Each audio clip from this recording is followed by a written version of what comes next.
šiai dienai, po visų tų 7 metų, man net nereikia to atsiprašau. Absoliučiai. Čia jau yra, ta prasme, teisingumo paieškos ir atstovėjimas už save ir už savo pusę, savo vaikus ir save ir, nežinau, vyro artimuosius. Simonos vaikų tėtis Vytis žuvo prieš beveik 7 metus. Jį, kelionės pas šeimą metu, mirtinai partrenkė girtas politiko Kęsto Komskio įmonės darbuotojas. Vyro Simonai ir jos vaikams nesugrąžins niekas, o vaikams ir jų motinai priteista kompensacija vis dar nesumokėta.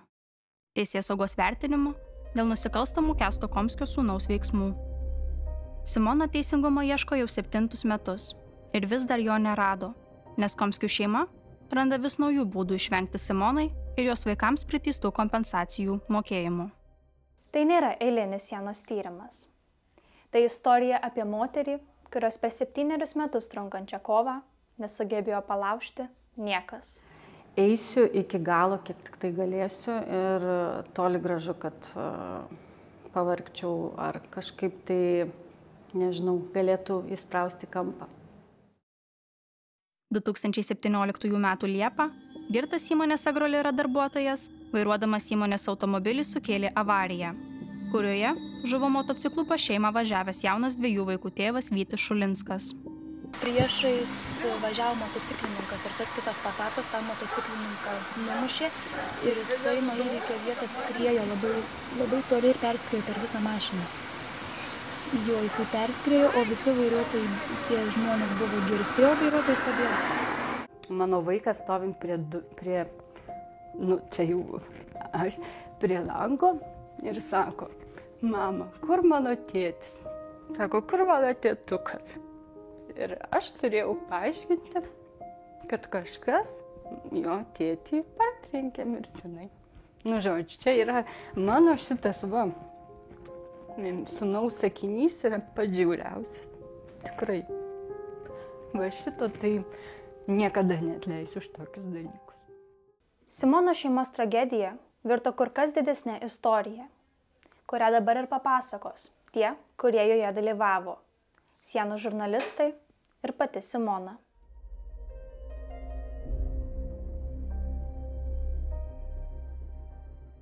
– 2019 metais teismas avarijos kaltininkui paskyrė 5 metų laisvės atėmimo bausmę ir priteisė sumokėti solidžią kompensaciją žuvusio vyro artimiesiems. Kompensacijos mokėjimo prievolę avarijos kaltininkas dalijasi su pagėgių politiko Kęsto Komskio įmonė Agrolira, kurios jau nebėra Lietuvos įmonių žemėlapyje. Vietoj jos rasim kitą įmonę – Kalibrus. Klausite, kodėl? Norint tai suprasti, reikės nusikelti 4 metais atgal. 2019 m. pavasarį įmonė Agrolira nustojo mokėti sodros įmokas, o įmonės direktorius Kęsto Komskio sūnus Algirdas kreipėsi į teismą, prašydamas įmonei iškelti restruktūrizavimo bylą, teigdamas, kad finansiniai sunkumai įmonę ištiko dėl priteistų kompensacijų avarijoje žuvusio vyro artimiesiems. Kas, kaip matysite vėliau, ne visai tiesa. Agrolira į sienos akiratį pateko atsitiktinai. Vilniuje lankantis kolegai iš Tauragės kurjerio.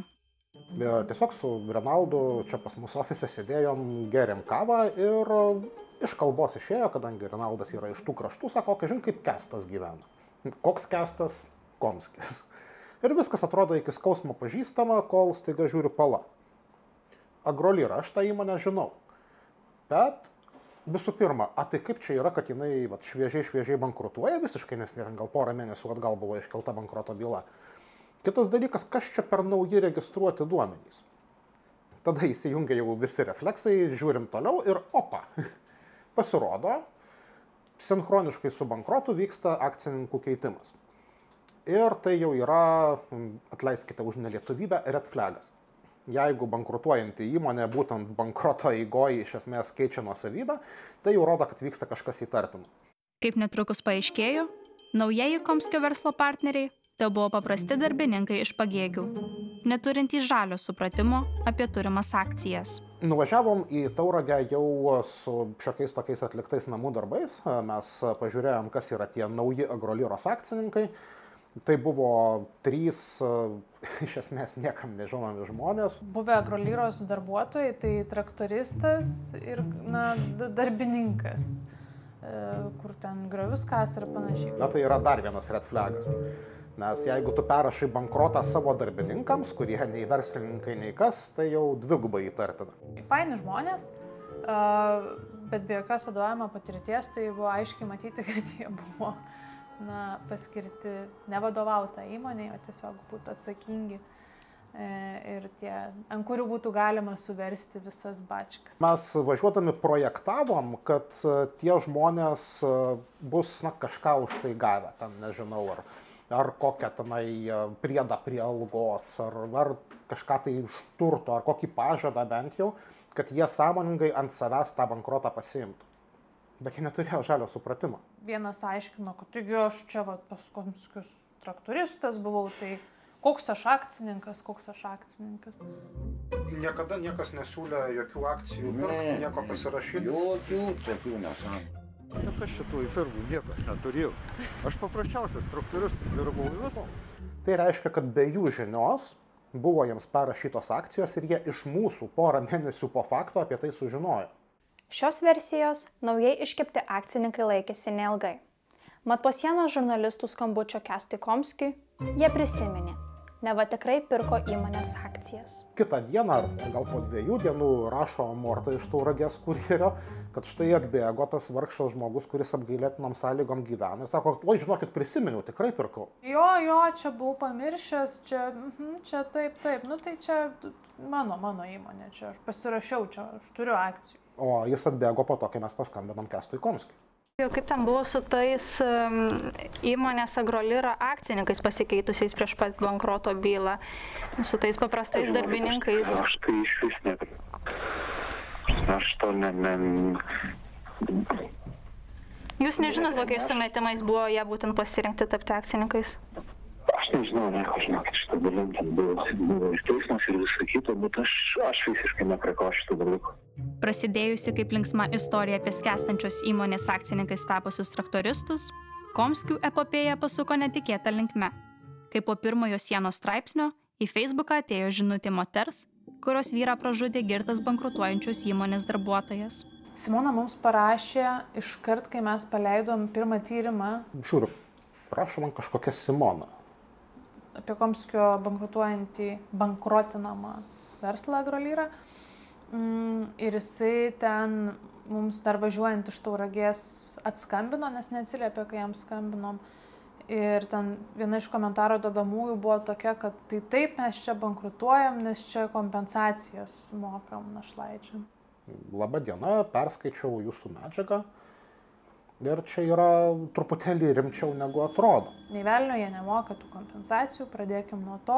Sukilo viskas, kas gali sukilti, pyktis, liūdesys, nervas ir taip toliau, kadangi aš esu žmogus, kuris žino, kiek tų pinigų buvo nuskaičiuota antstolių nuo įmonės ir ta suma yra tokia, kur normaliai veikiant įmonė tikrai dėl to nebankrutuotų. Simona, pamačius tai, ką mes atkasėm, suvedė visą tai su savo turimais faktais ir jinai suprato, kad čia yra labai blogai ir ant teisėtumo ribos, kaip vėliau paaiškėjo, ir neteisėta.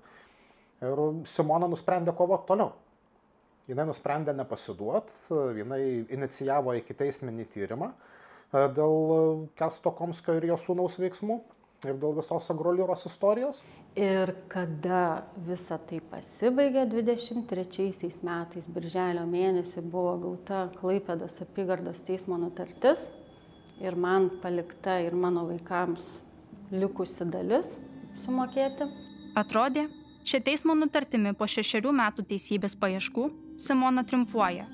Nors Kęsto Komskio atžvilgių tyrimas nutrauktas, jo sūnus, buvęs Agrolyros direktorius Algirdas Komskis, buvo pripažintas kaltu dėl turto iššvaistymo, nusikalstamų bankroto ir apgaulingo apskaitos tvarkymo. Iš jo taip pat priteista keliasdešimt tūkstančių eurų Simonai ir jos vaikams. Tie patys pinigai, kurių šeima negavo dėl Agrolyros bankroto. Kai buvo paskelbtas teismo sprendimas, tai tikrai šokinėjom iš džiaugsmo ir supratom, kad gal kažkur yra visgi kažkokia teisybė. Kažkas panašaus į teisingumą šitoje istorijoje gali būti. Tačiau realybėje, nuo teismo sprendimo įsiteisėjimo, Simonai pavyko atgauti tik labai menką dalį priteistos sumos. Nuo rugsėjo 23 iki 23 meluoju, iki 24 vasario mėnesio mes bendroj sumoj su vaikais esam gavę 2000 su trupučiu eurų. Tos sumos. Esu gavusi 2 kreipimusis dėl taikos sutarties sudarimo. Pirmą gavau po, būtent po Klaipėdos apygardos nutarties dėl bankroto. Į mane kreipėsi vienas iš jų atstovų dėl taikos sutarties sudarimo. Pati esmė tos taikos sutarties tokia, kad aš nemačiau absoliučiai skirtumo nuo to, ką daro antstoliai, nes buvo pasiūlyta pakankamai ilgas laiko tarpas, per kurį turėtų mokėti dalimis tam tikrą pinigų sumą man ir mano vaikam. Ta pinigų sumą gal aš neminėsiu, bet tiesiog vaizdžiai pasakysiu, kad turbūt aš per keletą dienų daugiau išleidžiu maistui nei ta suma, kur kas mėnesį būtų mokama. Įmonėje Kalibrus Kęsto Komskio sūnus Algirdas užima gamybos direktoriaus pareigas. Ir kaip teigia pats, jo pajamų neužtenka, kad pavyktų atsiskaityti su Simona ir jo šeima. Kuo remiasi tiek pirma, tiek antra taikos sutartis, kad įmonės vadovas Algirdas Komskis turi daug skolų Kauno Klaipėdos sodrai, kas manęs visiškai neliečia. Ta prasme, man nesvarbu, kur yra kokios skolos, yra mano skola ir man aktualu mano skola. Ir paskutinis dalykas, kuris iš tikrųjų išmuša mane iš vėžių ir tas pats, kas ten druskos ant žaizdos pabarstymas, kad jisai augina 3 vaikus nepilnamečius ir kad būtų, nes nebus iš ko išlaikyti tos 3 vaikus. Tai iš tikrųjų su ta taikos sutartim aš tam atstovui ir parašiau, kad kiek man žinoma, jisai gyvena kartu su savo oficialia sutuoktinė darbingo amžiaus ir dviese gali tos 3 vaikus išlaikyti. Aš ne dėl savo kaltės viena auginu tos 2 vaikus. Paskutinis buvo mano pasiūlymas, iš tikrųjų iš mano pusės, kaip būtų galima sudaryti tą taikos sutartį, kad tam tikrą sumą išmokėti vienu ypu, o likusią dalį padalinti per tam tikrus metus. Tai aš negavau jokio atsakymo į tai. Simona negavo atsakymo į siūlymą sudaryti jai priimtiną taikos sutartį, tačiau praėjus kiek daugiau nei 2 mėnesiams sulaukė kitų naujienų. Šių metų vasario 28 dienos nutartimi Algirdo Komskio byla grąžinta į žemesnę instanciją. Truktų žvadžių vėl iš pradžių, viskas vėl per naują. Iš esmės, visa tai, kas jau yra padaryta, dabar vėl yra pakabinta. Pakabinta ore. Simona turbūt dar net nežino. Simona jau žino. Jau žino? Ja. Bet čia šiandien viskas. Ir Simona sako, kad nieko gero. Tiek aš iš jos išgirdau, nieko gero. Pabaigos nesimato, nes iš tikrųjų kažkaip tikėjosi, kad su pripažinimu fiktyvaus bankroto įmonės, kaip ir turėtų viskas jau pasibaigti. Kaip pasibaigti? Kreipėmės į antstolius dėl išieškojimo priteistos sumos. Tai kažkaip tikėjausi, kad ties šituo visų reikalu ir kažkas pajudės į tą teisingumo pusę. Ir nuoširdžiai tikėjausi, kad aukščiausias teismas pripažins manąją pusę, tarkim teisingąją pusę, kaip aš galvoju. Bet kaip įvyko, taip įvyko. Toks rimtas žingsnis atgal. Labai rimtas žingsnis atgal ir tai reiškia, kad vėl per naujo viskas. Tai toks atsidūsti ir pirmin. Simonos teisingumo paieškos tęsiasi jau 7 metus. Per tą laiką jauna moteris atgavo tik dalį jai ir jos vaikams priklausančios kompensacijos. O Algirdas Komskis dėl to kaltas nesijaučia. Bet vairuotojas buvo tarnybinis automobilis. Jis buvo pasiėmęs mašiną, kuri priklausė įmonei, taip. Bet tai buvo po darbo. Po darbo, tai įsivaizduokit, ateitų sekmadienis, kažkas tu duodi žmogui, kuris pasirašė visą kitą, kad jisai negali vairuoti užgėręs ir panašiai, jisai sugalvoja atsigerti ir kažką padaryti. Nesukontroliuosi. kiekvieno. Tai čia iš esmės ir valstybė, kam tada duoda teisę žmonėm, kurie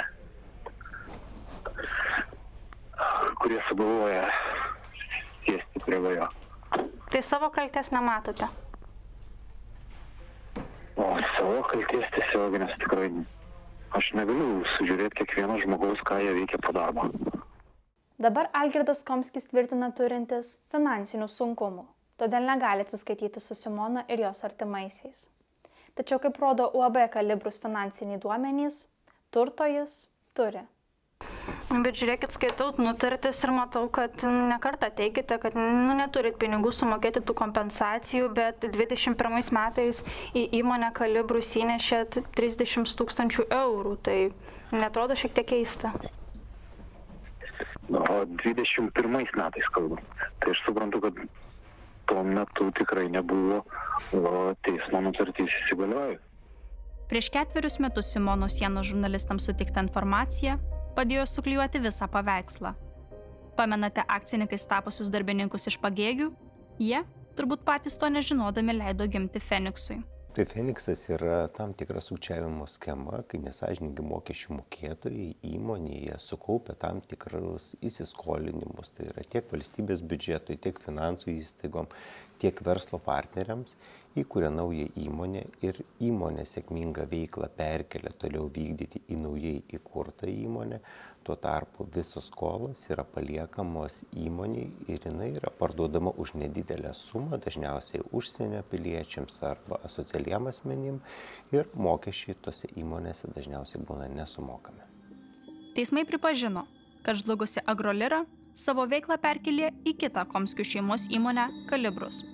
Šis ir kiti istorijos elementai rodo, kad naujasis Komskių verslas turi vadinamojo Fenikso požymių. Gražumas ir paprastumas tuo pačiu. Jeigu tu kaip savininkas nuvairuoji vieną verslą į bankrotą ir atsidarai kitą, tai gali būti labai lengvai pastebėta tarnybų. Ir sako, laba diena, o tai ką čia Feniksą auginat, ar gražiai auga, palesinat ir taip toliau ir panašiai. Bet kas buvo padaryta? Prieš bankrotą pakeisti savininkai, vadinasi, tiesiogiai žiūrint per registrus, tu negali sakyti, kad tai yra tas pats savininkas atidarantis naują įmonę. Ne, ten yra nauji, jis pardavė. Tai labai tikėtina, kad tas akcijų perrašymas buvo Fenikso identifikavimo prevencija. Oficialiai įmonė Kalibrus buvo įsteigta 2018 metais Alytuje. Su Komskiais ji tuomet neturėjo nieko bendra ir nepasižymėjo reikšmingais finansiniais rodikliais. Tačiau nuo 2019 m. kovo mėnesio Kalibrus valdymą perėmė bendrovė Rembuta, ta pati Kęsto Komskio įmonė, kuri iki bankroto kontroliavo Agrolirą. Finansinį pakilimą įmonė Kalibrus patyrė žlungant Agrolirai. Į Kalibrus perėjo dirbti nemažai buvusių Agroliros darbuotojų. Kai kurie iki teisminio tyrimo metu paliudijo, kad perėjus dirbti į Kalibrus iš tikrųjų pasikeitė tik įmonės pavadinimas. Tačiau darbų objektai, technika, kolegos, administracinės patalpos ir netgi įmonės vadovai liko nepakitę. Šias dvi įmonės skiria ne tik pavadinimas, bet ir dar vienas dalykas. Kalibrus valstybei ir kreditoriams nėra skolinga daugiau nei 400 000 eurų. Sinchroniškai atsidarai kitą verslą, kuris tęsia tą pačią veiklą, tik tai skirtingai negu pirmas, jis neturi nei skolų negrąžintų, nei įsipareigojimų, nei taip toliau. Tu turi švarų verslą be jokių naštų. Prieš žlugdama Agrolira sėkmingai laimėdavo Pagėgių savivaldybės viešuosiuose pirkimuose. Ir nors įmonei bankrutavus bendrovė liko skolinga beveik 18 000 eurų savivaldybės administracijai, panašu, kad tai nepaliko juodos dėmės kitam tų pačių asmenų valdomam verslui – UAB Kalibrus. Kuri per pastaruosius 4 metus su Pagėgių savivaldybės administracija ir jai pavaldžiomis įstaigomis sudarė sutarčių už daugiau nei 1 300 000 eurų. Tai sprendimas tokiu atveju, jeigu perkančioji organizacija, konkreti perkančioji organizacija gauna tokių indikacijų, sprendimas yra perkančiosios organizacijos rankose. Jis sprendžia, ar šiuo atveju tai yra Feniksas. Jeigu jiem apie tai buvo žinoma, tai iš tiesų tai tikrai yra pakankamai ir savivaldybės moralės matyt klausimas, ar tą tikrai turėtų daryti. Žongliruoti skaičiais galima labai daug. Galima rodyti algalapius, sakyti, kad aš neuždirbu. O galima pasižiūrėti į jo tėvą, kuris labai sėkmingai varto labai didelius pinigus. Pažiūrėkite į Kęsto Komskio turto deklaraciją. Tai dabar Kęstas sakys, kaip kokie Matijošaičiai, kad aš su savo sūnum nesusijęs, ne? Suprantu, kad tai viskas daroma dėl pavardės, dėl politinių sumetimų. Jūs tą puikiai irgi supratot, bet jums reikia parašyti. Valstybinės mokesčių inspekcijos duomenimis Kęsto Komskio turtas yra vertintas už beveik 800 000 eurų. Jis neprivalo mokėti nė cento Simonai. Ir jūs tikrai turite Kęstą nešioti ant rankų, kad šitokias lėšas pritraukė į tokią mažą savivaldybę. Kaip ir įmonė Kalibrus. Šių Komskių šeimos bendrovė ir toliau sėkmingai laimi Pagėgių savivaldybės viešuosiuose pirkimuose. Ji taip pat neprivalo mokėti jokių kompensacijų Simonai ir jos vaikams. Ir nors tai primena 7 metus vykstančią kovą su vėjo malūnais, Simona pasiduoti neketina. Labai nuoširdžiai tikiuosi visgi ta laiminga pabaiga, kai čia nušvis teisingumas. Ką tas žmogus išgyveno?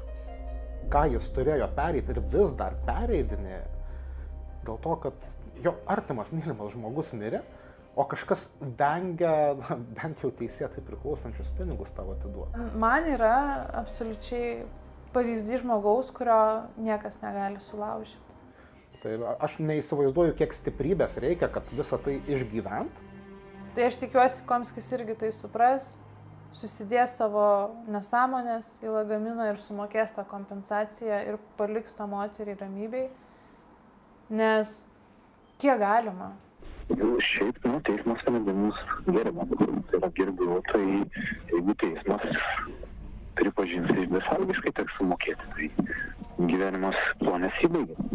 Stumia mane į priekį tai tiesiog gyvenimas, nes jisai nesustoja, jisai fainas, mielas, mano vaikai auga ir tikrai faina su jais praleisti laiką ir čia yra, sakau, kaip ir toks varikliukas mano gyvenimo, kur pasižiūrėsiu į juos, tikrai man norisi po kažkiek laiko, kai jie bus tikrai suaugę ir šita istorija pas juos tikrai išliks galvose, kad aš tikrai galėčiau atsisėsti, nežinau, prie arbatos padelio, prie kavos, kažkur tai pasakyti, žinot, mama tikrai viską padarė, atstovėjo už jūs, už jūsų tėtį ir taip toliau ir, tarkim, turim, ką turim.